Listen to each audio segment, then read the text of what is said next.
Hello ninth class. आज जो मैं टॉपिक लेकर आई हूँ, मैं आपको प्लांट टिश्यूज़ का सेकंड पार्ट पढ़ाऊँगी, that is permanent tissue. Permanent tissues में हम बेसिकली देख रहे हैं कि simple and complex permanent tissues होते हैं।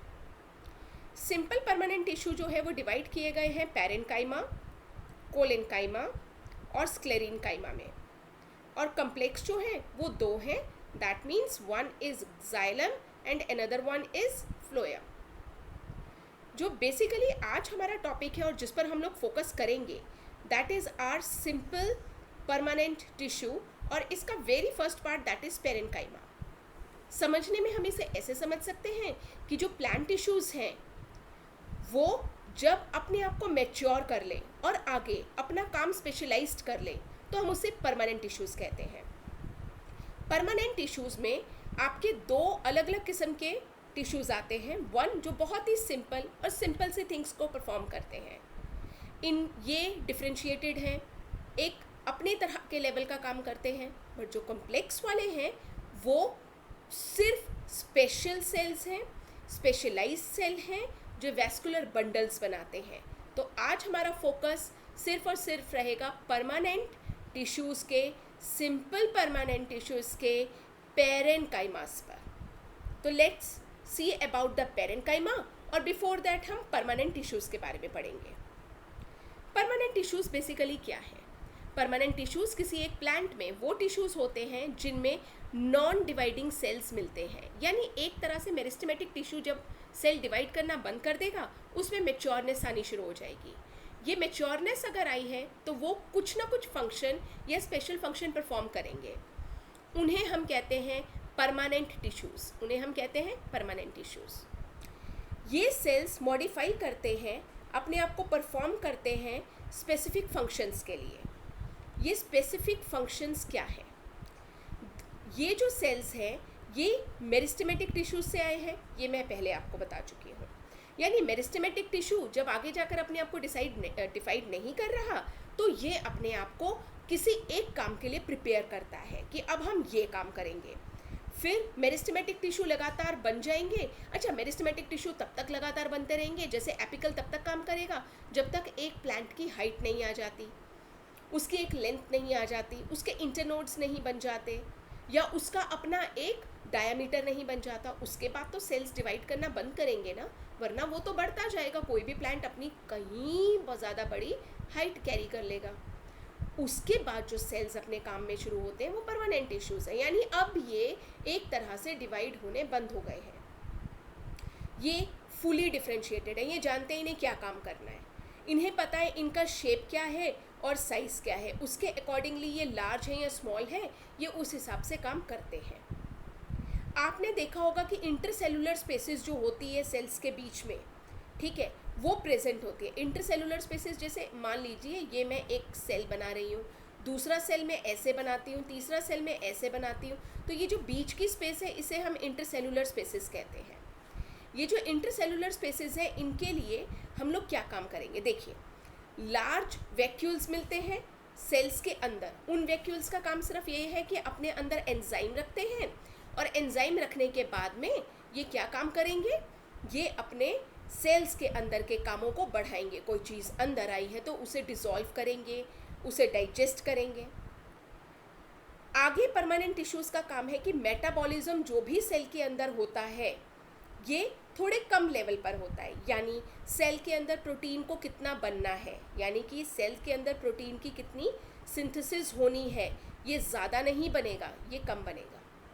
सेल के अंदर राइबोसोम्स कितने बनने हैं, सेल के अंदर कोई प्लाज्मोडेस्माटा अगर बन रहा है, यानी कि अगर एक जिसको कहते हैं कि सेल में से दूसरे सेल में कोई थिंग जानी है, इंफॉर्मेशन जानी है, वो कितनी बनेगी, ये सब लोअर रेट पर है, ये हायर रेट्स पर नहीं होंगे। परमानेंट टिश्यूज़ जो हैं वो बेसिकली प्रोवाइड करते हैं सपोर्ट, प्रोटेक्शन, और ये साथ में आपके ये बताते हैं कि फोटोसिंथेसिस और कंडक्शन कैसी होगी।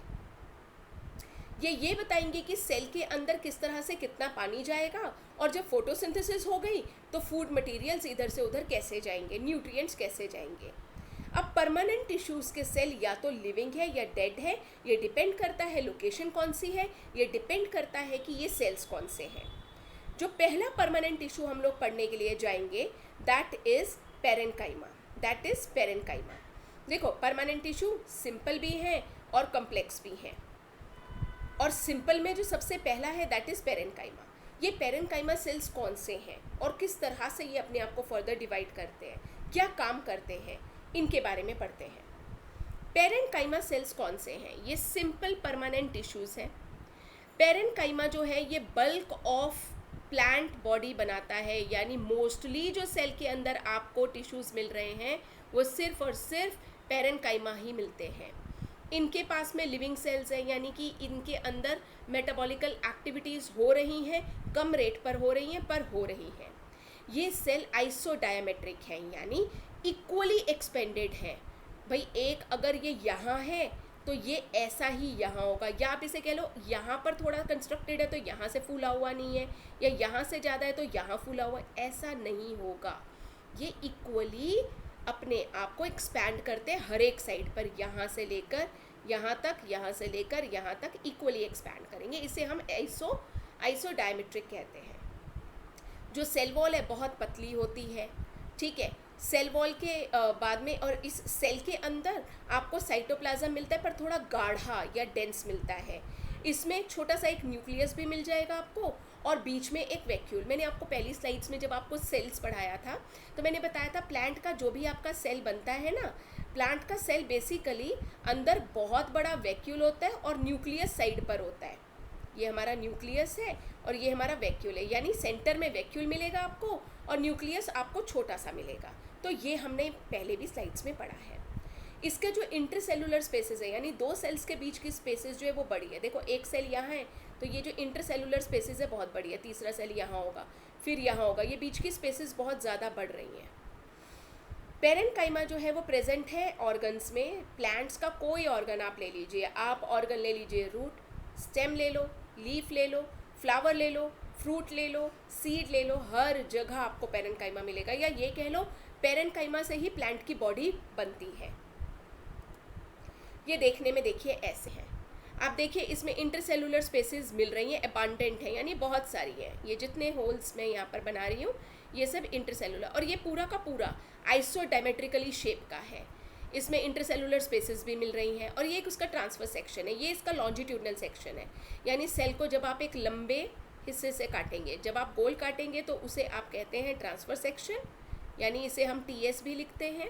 और लॉन्जिट्यूडनल सेक्शन जो होता है वो आपका LS होता है। अब आप देख सकते हो इन सेल्स में आपको साइटोप्लाज्म मिल रहा है, डेंस है, इसमें न्यूक्लियस मिल रहा है, साइड पर न्यूक्लियस है क्योंकि बीच की जगह किसने घेरी हुई है, ये पूरी जगह जो वाइट वाला एरिया है ये पूरी जगह वैक्यूल है। इसमें क्लोरोप्लास्ट के सेल्स मिलते हैं, ठीक है। और उसके बाद में इंटरसेलुलर स्पेसेस मिलती हैं, बीच में आपको जगह मिलेगी एक सेल और दूसरे सेल के बीच में, और इसकी सेल वॉल भी यहाँ पर मिलती है आपको, ठीक है। तो ये बहुत सिंपल तरह के सेल्स हैं। मोस्ट ऑफ द बॉडी का पार्ट जो है वो पेरेन्काइमा ही बनाता है। इसके फंक्शंस क्या है?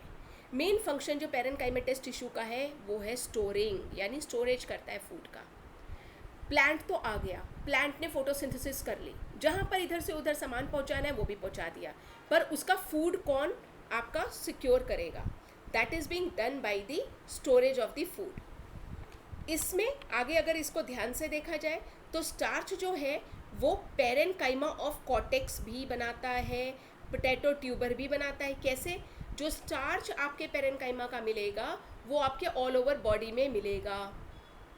पेरेन्काइमा जो है वो फ्रेमवर्क बनाता है प्लांट ऑर्गन्स के, जैसे कॉर्टेक्स बनाना है, पिथ बनानी है, जो भी बनाना है वो यही। यानी कि एक तरह से जितने सेल्स की कमी आप अगर किसी एक प्लांट सेल में महसूस करेंगे, इन केस अगर प्लांट अच्छे से ग्रो नहीं कर रहा तो वो पेरेन्काइमा होगा। सबसे बेसिक है, सबसे सिंपल है। पेरेन्काइमा सर्व करता है पैकिंग टिश्यूज़ का, अभी स्टोर कर रहा है, अभी ये पैक करेगा। ये बहुत सारी स्पेसेस को फिल करता है, ये स्टोर करके रखता है वेस्ट मटेरियल्स को भी। इसमें गम, क्रिस्टल्स, ये प्लांट के प्रोडक्ट्स हैं, सब मिलते हैं। इसके इंटरसेलुलर स्पेसेस जो हैं वो अपने अंदर से गैसेस को इधर से उधर बाहर जाने देती हैं। अगर तो क्लोरोप्लास्ट प्रेजेंट है इन पेरेन्काइमेटस सेल्स में, अगर क्लोरोप्लास्ट प्रेजेंट है तो उसे हम क्लोरेन्काइमा कहते हैं, जो फोटोसिंथेसिस में काम आता है। यानी ये लीव्स में आपको मिलेंगे आराम से, और ग्रीन स्टेम में मिलेंगे आपको। और अगर एक्वेटिक प्लांट है तो उन्हें तैरने की ज़रूरत है, तो वहाँ पर कैविटीज़ मिलेंगी, वहाँ पर हवा भरी होनी ज़्यादा ज़रूरी है, बाकी कोई सेल तो ये परफॉर्म करेगा नहीं, पैरेन्काइमा करेंगे। और ये जो पैरेन्काइमा करेंगे वैसे सेल्स जो अपने अंदर एयर्स को या फिर गैसेस को एक्सचेंज करते हैं, ऐसे सेल्स को हम एरेनकाइमा कहते हैं। ये ब्यूएंसी देते हैं किसी चीज़ को। ब्यूएंसी मतलब कोई भी चीज़ जो नीचे जा रही है उसे डूबने से बचाएगा और अपवर्ड एक ऊपर फोर्स लगाएगा ताकि वो चीज़ डूबे नहीं। आप एक मग्गा भरिएगा, उसको ना बहुत बड़े टब में या फिर स्विमिंग पूल में नीचे डुबोने की कोशिश करिएगा एक बॉल को, ठीक है। अब आप उस बॉल को जब नीचे डुबोने की कोशिश करोगे ना, उसके ऊपर एक अपवर्ड फोर्स लगेगी, वो फोर्स जो होती है उसे बायोएंसी कहते हैं।